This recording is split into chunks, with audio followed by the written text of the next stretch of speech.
On the death of beloved Broncos receiver Demaryius Thomas, what a report reveals about his health later in life. Also, what we've learned about the young man arrested for a 4th of July parade shooting outside Chicago. And Metro firefighters were racing to save homes after they say illegal fireworks got out of hand. As we take a live look over Denver from our camera at Empower Field, it is a nice warm start to the day as we head back to work from our holiday festivities. Katie. Yeah, I hope everyone had a nice holiday weekend. We're seeing temperatures right now in the 60s and 70s over the majority of the metro area. Down through Highlands Ranch, 71 right now. We're in the mid 70s in Broomfield, so we're warming up quickly under that partly sunny sky. Temperatures in the high country starting off in the 40s and 50s. Backyard today by noon will be under a partly to mostly cloudy sky, so increasing cloud coverage, 88 degrees by that point, and we're back to the 90s by 3. We do have about a 30 to 40% chance of seeing a few storms here over the I-25 corridor in Eastern Plains, but most of the storm and shower activity will be west into the high country for today. Tomorrow, though, we will be tracking a better chance for more widespread thunderstorms, and I'll show you that in our full forecast still to come. All right, some good news if you're going to be making your way northbound I-25, go east I-70. We also have a new crash at Alameda and Logan on the south side of downtown. Might slow you down a little bit. This is the northbound side of I-25 to go east I-70. Had a crash right in here. All lanes in the last 30 seconds just reopened, and from the camera over there you can actually see how traffic is starting to pick up. It's still a little slow in here, but it is going to start picking up if you're making your way through there, so no reason to have an alternate route ready for you. Take a look at the drive that we have on I-70. Better than average for us, even though it's a little slow in there because of that earlier crash, but it is really better than average in most places. A lot of folks, maybe you're still taking another day off after the holiday yesterday. You can see there's a little volume surge going on 225 heading down to the Denver Tech Center, but it's overall not too bad for you here this morning. The drive tour from Boulder or to the airport looks great. Well, breaking this morning, former Broncos receiver Demaryius Thomas had stage 2 CTE when he died back in December. He was just 33 years old. Our Broncos insider Troy Rank says the exact role that football and the degenerative brain disease played in DT's death is also complicated by a 2019 car crash in Denver that caused the beloved player to have seizures. Officially, a cause of death has not been announced after Thomas died at his home near Atlanta last year.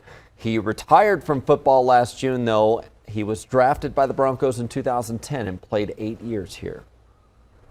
Well, you probably heard or even saw some illegal fireworks going off in your neighborhood overnight, and that led to a tough night for fire crews. Yeah, it started out as fun. It became a scary scene. Firefighters are believed to think that fireworks started several home and grass fires across the metro. Here are a few that we mapped out all the way from the West Metro to the southeast side of town, and there were likely many more. Our Veronica Acosta is in East Aurora this morning, where crews were out late monitoring hot spots that were very near homes. Very close to homes, Brian. You can see it right here behind me. This really charred area, that's where the fire burned yesterday after those fireworks went up in the air. And you see how close they got to some of these homes as well. We have some video here for you to look at. Again, you see how close the flames were to those homes and how big they were. You also see something else. You see those fireworks going off in the background there. That's regardless of the fire itself, and of course those crews who were working so hard to knock it down. Now, for a brief moment, some residents in the area, they were evacuated, but they were allowed to go back inside their homes once crews were able to mop this fire up just a bit. Meantime, witnesses say they actually saw some fireworks over the park that burned right here before that actual fire started. And the really good news this morning is that no one was injured because of the fire and no structures were lost either. In Aurora, I'm Veronica Acosta, Denver 7. Thank you, Veronica. Police are investigating after road rage led to a stabbing. This happened Monday in the parking lot of the Sheridan Boulevard Walmart.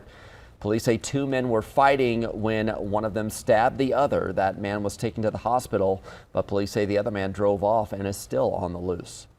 Denver police are investigating a triple shooting from last night. This is new video of the scene on West Pacific Place. Police say they are working to get an update on the victims' conditions, but so far have not shared that information with us. 2 police officers on security detail were shot during 4th of July celebrations in Philadelphia.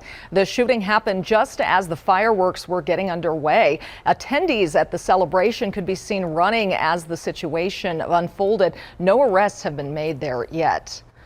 And of course, you probably saw the alert yesterday about the tragedy on the 4th of July near Chicago. 6 people were killed when a gunman opened fire from a rooftop. The suspect is now in custody. Adrian Demaryius is talking with families who ran for their lives. As Americans across the country celebrated the 4th of July, shots rang out Monday from a rooftop in Highland Park, a suburb north of Chicago. It was the loudest thing I've heard. That's not like natural. It was a loud poo, poo, poo, poo, poo, and it was just endless. On the ground, this video shows the chaos as people who attended the parade ran for their lives. At least 6 people were killed and more than 24 sent to hospitals, some in serious condition, their ages ranging from 8 to 85 years old. Of the 25 who came in with gunshot wounds, 19 of those individuals were able to be treated and actually discharged home after they had had their full medical evaluation and treatment. Several others did arrive in more serious conditions and did have to be admitted. Many witnesses, including a state senator, are describing the scene as frantic. We saw where a couple women who came running back through the parade, screaming, crying, saying there was a shooter. And it still just didn't ring true with me. Then there was a wave of people, hundreds of people, moms carrying kids and dads and all people running, weaving between the cars, running back away from the parade. And then we knew it was real. Zoe Pavlicek attended the parade with her father and said she and others initially thought the pops were fireworks, but she sensed something was wrong. I just grabbed my dad and we ran, and suddenly everyone was running behind us. There was a girl just dead. Another man was shot in the ear, blood all over his face. It was just so surreal. It's complete shock. Danielle Pettibone said her daughter was at the Highland Park parade with a relative. She described the moment she learned about what happened. I woke up to a text saying that we were just involved in the shooting at the parade in Highland Park, but we're all okay, and Sophia's okay, and it really scared me. That could have been her, and it really just tears me apart to think anyone could, I don't know who lost their lives today. A manhunt immediately ensued, and by Monday evening, police took into custody Robert E. Cremo III. This video capturing the moment the suspect was taken into custody.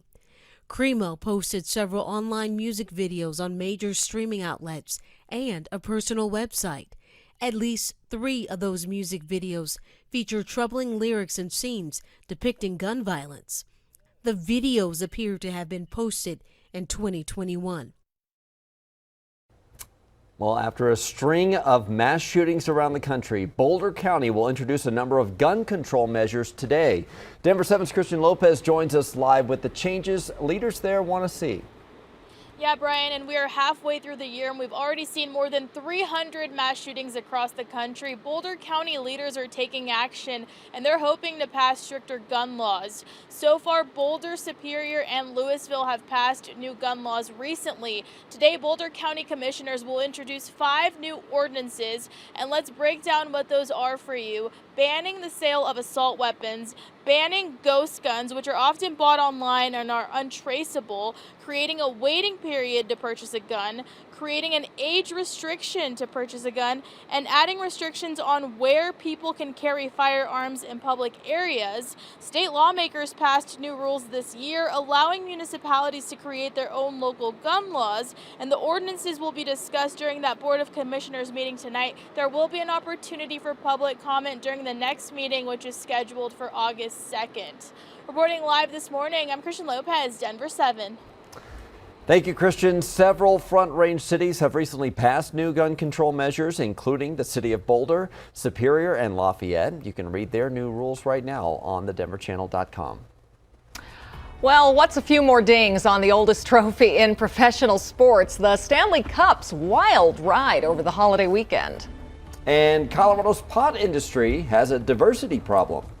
This has been an industry dominated by white privileged individuals, and we're looking to turn it around. After the break, we'll take a closer look at Denver's latest push to give people impacted by marijuana laws a second chance.